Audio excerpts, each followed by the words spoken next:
করবো, বাসা ভাড়া, দোকান ভাড়া, এগুলো আমরা কিভাবে দেবো? এগুলো তো আমাদেরকে ছাড় দিবে না।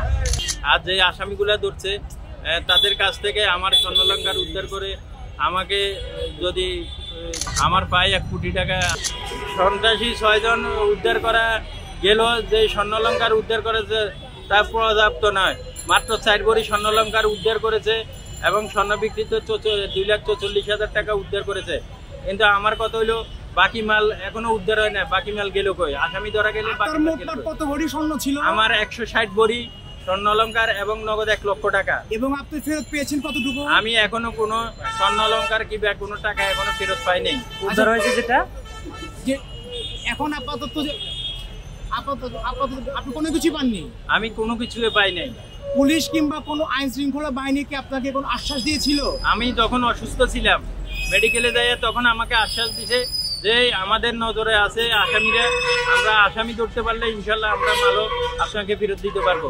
আপনি কোনো টেনশন করেন না, কোনো চিন্তা করেন না, আপনি আপনার চিকিৎসা নেন, এগুলোর দায়িত্ব আমাদের উপরে থাকুক।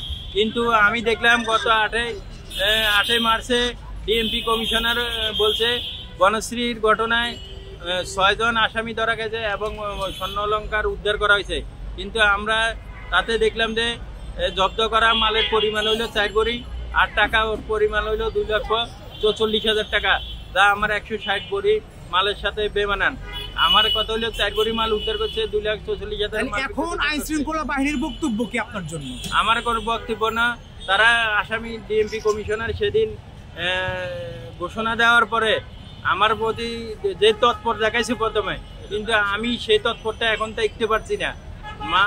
মামলার ব্যাপারে গেলে তারা গড়িমসি করছে, আমরা দেখতে আসি, এগুলা বলতে আছে আমরা তদন্তে আছি, কিবা বলতে আছে মামলা ডিবিতে স্থানান্তর করা হয়েছে, আইউ পাইতে আছে না। ব্যবসাতে তো ক্ষতি হয়ে গেছে, এখন আপনার কি পজিশন?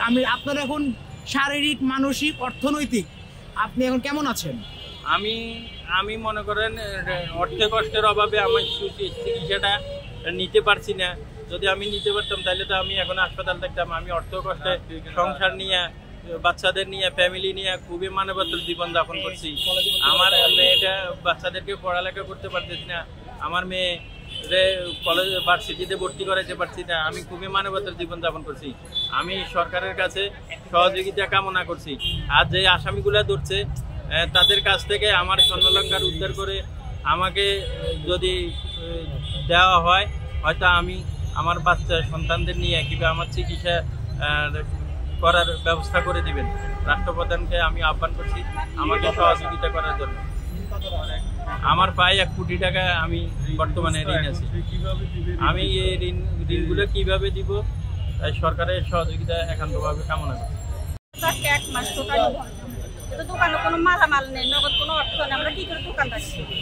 আমি হসপিটাল থেকে আসার 3 দিন পরে বাড়ি এলাম, আমার কাছে ভাড়ার জন্য আসে, ওনাকে জানো আমি ভাড়া দিই, কিন্তু আমি ভাড়া ওনাকে কোত্থেকে দিই? আমার স্বামী এদিকে অসুস্থ, আমার সংসারের অবস্থা খুবই খারাপ, ছেলে মেয়ের পড়াশোনা টোটালি বন্ধ হয়ে গেছে। দোকানের ব্যবসা বাণিজ্য করবে কিন্তু বাসায় যে দোকানদারি করবে সে তো একদিক দিয়ে অসুস্থ, একদিক দিয়ে ক্ষতিগ্রস্ত, 2 দিক দিয়ে ওনাকে সন্ত্রাসীরা আঘাত করে। কিন্তু এখন দোকানদারি কি দিয়ে করবো? শুধু দোকান দিয়ে বসে থাকলে তো আর কাস্টমার আসে না। আমি আমার মালামালগুলো ফেরত চাই, যেহেতু আসামি ধরা পড়ছে তাহলে আমাদের মালামালও উদ্ধার হয়েছে। আমাদের যে জায়গায় মাল 160 ভরি, সে জায়গায় ওনারা 4 ভরি মাল দেখায়, তাহলে আমাদের বাকি মাল গেল কোন?